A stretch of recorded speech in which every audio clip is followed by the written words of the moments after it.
Vasco vacilou, empatou em casa com o Ceará e a pressão, tá subindo pra cima do Diniz. Mas o lance do PH, e depois de ter chutado a bola, eu não entendi muito a pergunta. Depois de ter chutado, ele não chutou. A bola pune a covardia. Pero luego pierde 2 pontos que, la verdad, no debíamos perder. O jogador, erros acontecem.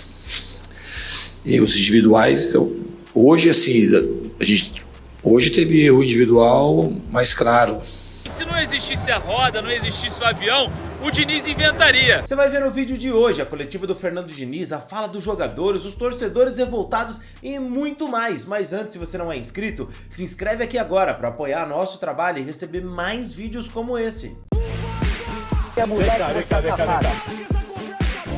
Logo após a partida, os jogadores falaram ainda ali no gramado. Bom, primeiramente agradecer a todos esses torcedores que vieram até o Rio de Janeiro.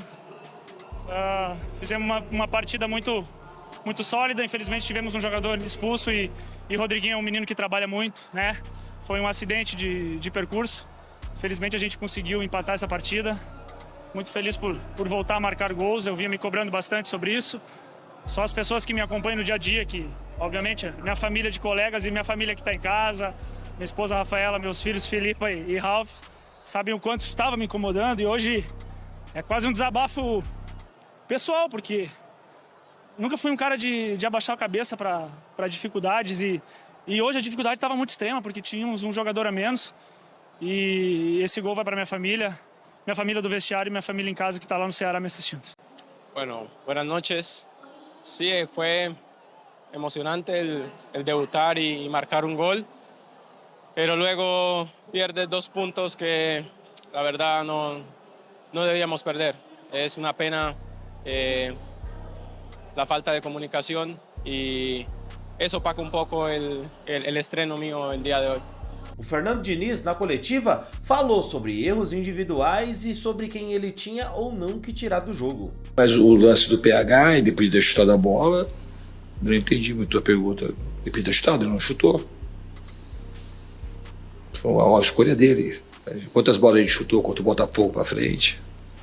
Nós chutamos muito mais do que saiu jogando. Isso é uma escolha do jogador. E erros acontecem. Erros individuais, hoje assim, hoje teve erro individual mais claro do que nas outras vezes. Eu não vi assim, que teve erro individual claríssimo, igual você colocou no Atlético Mineiro, ou no Grêmio, ou no Bragantino. O lance do João Vitor, o João Vitor escorregou, mas foi um lance que ele escorregou, depois a bola escorregou e teve a falta. Depois da falta que teve mais um lance, aí nós teve muita repercussão. Esse erro do João Vitor foi um dos menores problemas daquele lance.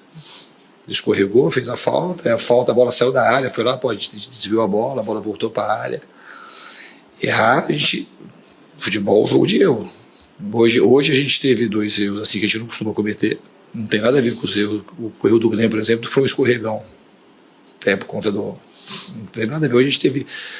São 2 erros assim que a gente não. Eu acho que a gente nem tinha cometido erros assim parecidos e tivesse tomado o gol.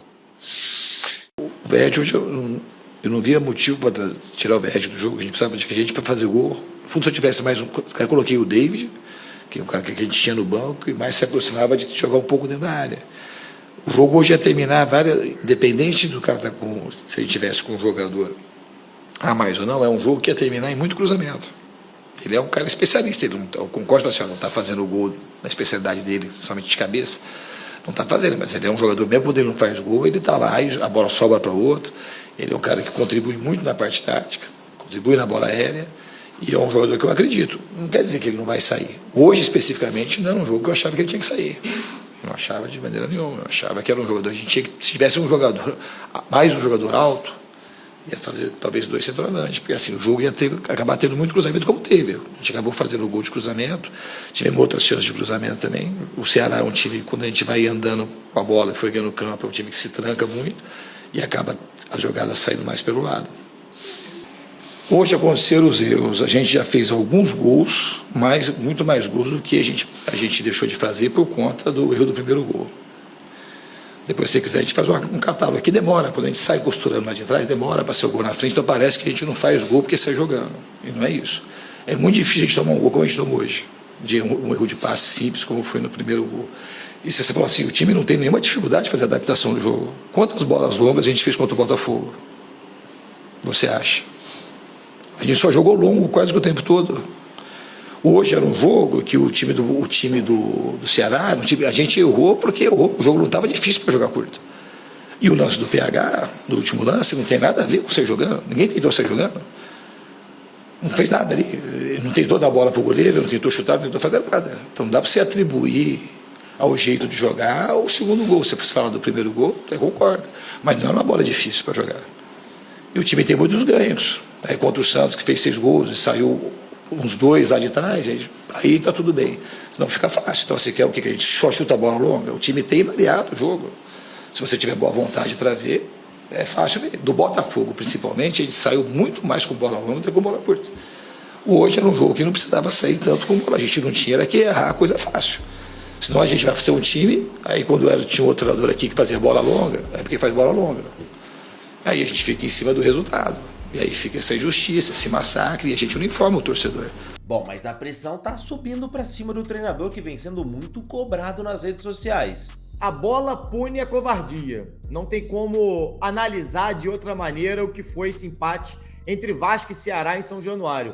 Não pelas alterações do Diniz, não, que eu já vi muita gente falando sobre isso.